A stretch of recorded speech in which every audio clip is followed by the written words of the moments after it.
Mongo fix. Most children have never heard of a manual transmission. Those cars seem but a figment of imagination for people. The 3 pedals put fear in the eyes of most. The professionals were born with them, learning them at a young age. 3 pedals bring even the most confident of people to their knees. A manual transmission is not to be trifled with, unheard of in modern times.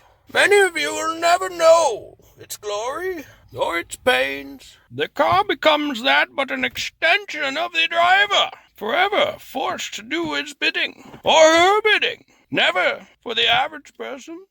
They don't know what to do. They cannot fathom the responsibility. They can only fathom the confusion, pains, and regrets, for they are but weak-minded. Mongo's got a whole bunch of nieces and nephews and whatnot who are going to be driving soon. And they'll probably never drive a manual, but Mongo figured he'd show them how to do it. If you know how to drive a manual transmission, just skip the video. This is for anyone who wants to learn how to drive a manual transmission. They're a far superior vehicle. If you are actually a car person who enjoys driving and is a very good driver, once you get in a manual transmission, it's far superior in every way. Because a manual transmission gives the driver full control of the torque output of the vehicle, not just the engine. For an automatic, you put it in drive, you hit the gas, and everything's computer controlled. The vehicle determines what power or torque the engine outputs, what gear or torque multiplication through the transmission to output, so there's no other input from the driver. It's a very lazy way of driving. It's an uneducated way of driving, and most people who think they're really good drivers have no idea because they've never even heard of a manual transmission. Normally a car's got, the big little shift mechanism here to put it, park, reverse, neutral, drive, 3, 2, 1. That's for an automatic transmission. A long time ago, they made what's called a standard transmission. More appropriate nowadays, it's the Millennial Anti-Theft Device. They really don't make these in the U.S. anymore. They were known as standard because your base models always came with a manual shifting transmission. Now, this is the shifter down here, and normally it's got a ball on it, which shows the shift pattern. 1, 2, 3, 4, 5, 6, reverse, or some of them are reverse over, left and up. This is a floor manual transmission. A long time ago, that's the steering column. It was referred to as the tree. So you'd have 3 on the tree. Those are long gone. Most all are floor. Usually your car manual transmissions have a short length shifter, right? This is maybe a hand tall. This is a manual transmission for a truck, or in this case, a big giant box van. For this one, it's a 4-speed, or it's a 3-speed, whatever you want to call it. It's a Muncie 4-speed. It's got a super long gear shift on it, so that way you can reach it when you're way up in the seat. All standard or manual transmissions came with 3 pedals. So still, your accelerator's over on the right, your brake is in the center, and this left pedal is for the clutch. All it does is connect or disconnect the engine from the transmission. The wheels are always connected to the transmission. When it's in this upward position, or at rest, the engine is now physically connected to the wheels. When you push this pedal with your left foot, this disengages the engine from the transmission, or disengages the engine from the wheels. This is the only vehicle you should drive with 2 feet. You only use 1 foot to operate the gas and the brake. You never use 2 feet. However, when you have a manual transmission vehicle, now you have to use 2 feet. Depending on what you're doing, you'll have to disengage the clutch and apply one of the either gas or brake. You can't see it because this shifter doesn't have the ball, but this is a 6-speed manual. Neutral is always in the middle. So it's in the middle from the forward backwards perspective, right and left. It wants to return to its neutral, to its center. People who drive manuals, once they get into neutral, they give it the neutral shake. This is just a way for the driver to verify they are in neutral because the stick can freely move side to side. This is neutral. When it's in a gear, it doesn't really have that same right and left movement. So, first gear, left and up. Second gear, left and down. Return to neutral. Third gear, straight up. Fourth gear, straight back. Neutral. Fifth gear, to the right just a touch, and up. Back to neutral. To the right just a touch, down is sixth gear. And then this one reverses all the way right and down. Sometimes it might be all the way left and up. That depends on the vehicle. The car is off right now, so you can easily move it between any gear you would like. Once the engine is on and running, so moving this will cause damage while the transmission is spinning unless the clutch pedal is pressed in. Most all your standard transmissions will not let you just put the key in and crank it over. Nothing happens. There's a little sensor on the bottom of the clutch, kind of like a brake sensor. When you push the brake light comes on. Well, similar to the clutch, there's a little sensor when you push the clutch all the way in. Now the vehicle can start. Because the gear shifter is in neutral, you can let go of the clutch once the engine starts and the vehicle doesn't go anywhere. You don't have to start it in neutral. You can have the gear shifter in gear. So this is first gear. And if you try to start, nothing.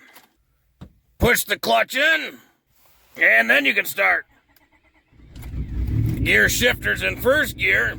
If you release the clutch, the car starts to move and the engine kind of seems to die. Now, if you don't remember, right now this car is only running on 5 out of 6 cylinders. As long as the clutch is pushed in, you can put the gear selector in any gear you would like. Because the clutch mechanically disengages the wheels or the transmission from the engine. So the engine can spin however many RPMs it wants, and the vehicle will sit still. The transmission sits still. The wheels don't move. So if we take it out of gear into neutral, then we can let go of that clutch. When the clutch is pushed in, it's not connected to the engine, so you can move the vehicle really easily. It's always good to have the e-brake engaged, so that way the vehicle just doesn't roll away.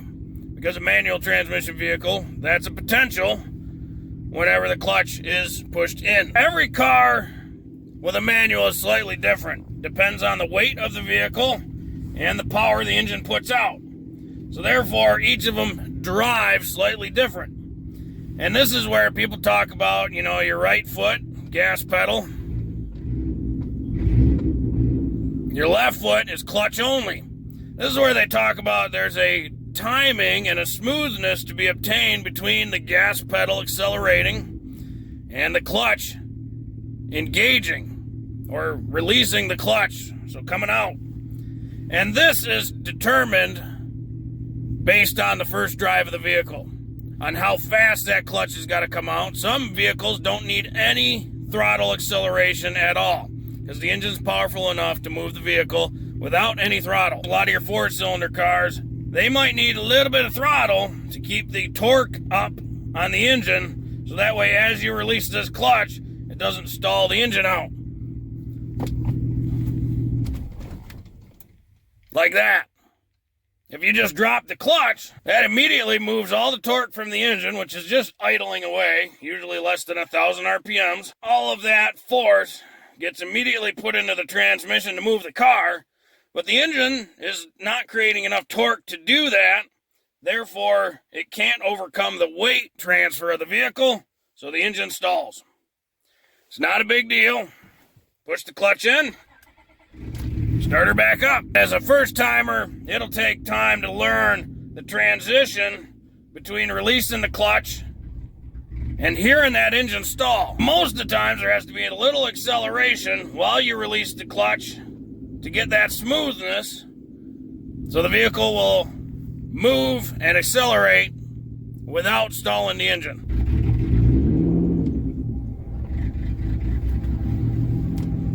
And now the vehicle can drive. And we're still just in first gear, not on the clutch. Foot's far away. Normally when you release the clutch, you put your foot away from it so that way you don't accidentally hit it.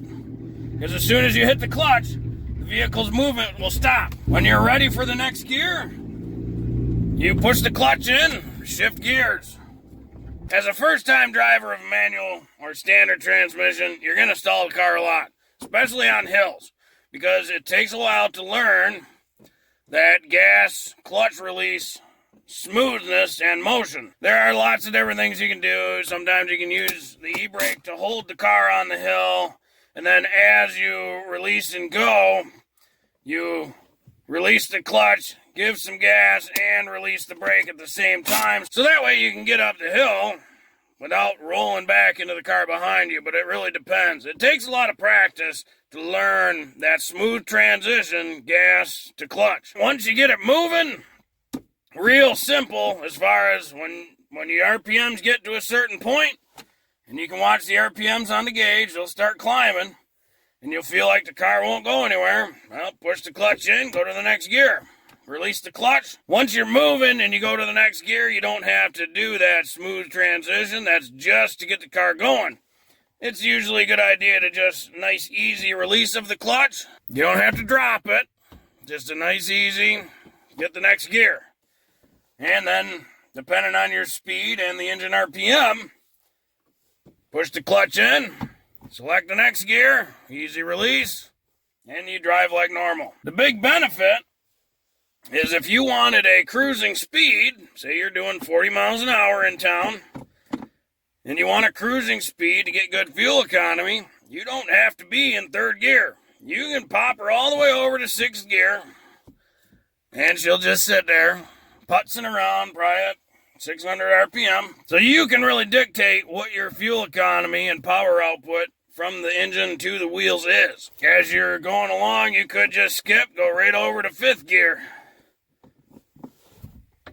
depending on how you accelerate. Once you get some good practice and you're ready for a more advanced understanding of standard transmissions, you really only need the clutch to start the car and get it moving.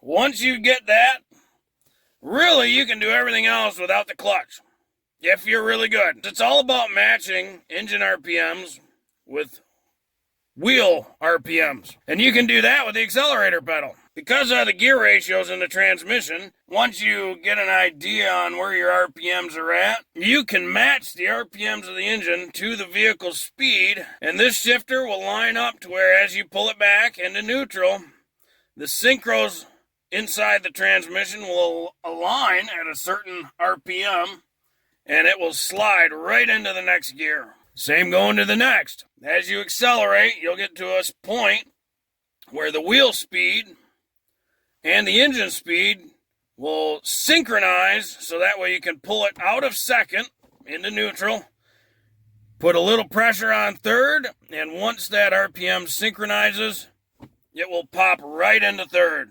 No use of the clutch. And you can do that through all the gears. Now, downshifting from that is just a little bit on the tricky side, because you'll never hit that unless you pull it out of third, tap the throttle to increase the engine's RPMs, and then as the RPMs of the engine start to come down, that RPM, that engine and wheel speed RPMs will synchronize, and then you can slide into second. If you're not familiar with this, you can mess up the synchronizers inside your transmission really quick.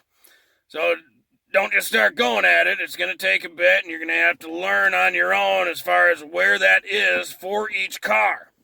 Because if you don't time it right and do it right, you will actually destroy the synchronizers in your transmission. That's why this is more of an advanced shifting technique for a manual. Unfortunately, the rest you can't learn from a video. You got to get out, drive a car, and experience it firsthand. But it's all about getting the car moving with that smooth timing of releasing the clutch and applying a gas. And it is different for every car. This is why a lot of people are really experienced with manuals when they first get to a new one. They'll run it through the gears just to get an idea what it is, if it's not labeled. And then once they get it started, they'll mess with it a little bit just to feel what that torque engagement is going to be like for that vehicle. A lot of your old heavy-duty tractors, diesel trucks, semi-trucks, there's really no timing for the most part, because the diesel engine will power through just about the entire weight of the vehicle unless fully loaded. So pretty much anytime you want to disengage the power of the engine to the wheels, all you got to do is push the clutch pedal in, and that will remove power to the wheels. That's all the clutch does. Connects the engine to the transmission, to the wheels. Push the clutch in, no more connection. If you want to roll for a long time, push the clutch in, the car will roll. If you want to put power to the ground, release the clutch, and the power from the engine goes to the ground. It's a lot of watching the RPM and the speedometer, so you can learn that sequence and that series. Well, hopefully this video helped you if you ever wanted to learn to drive a manual transmission. It's all about that little sequence, smooth transfer between clutch and gas. If you like this video, be sure to like this video. If you like this video and other videos from Mongo Fix, be sure to subscribe. Mongo is working on all sorts of stuff. Mongo, thank you.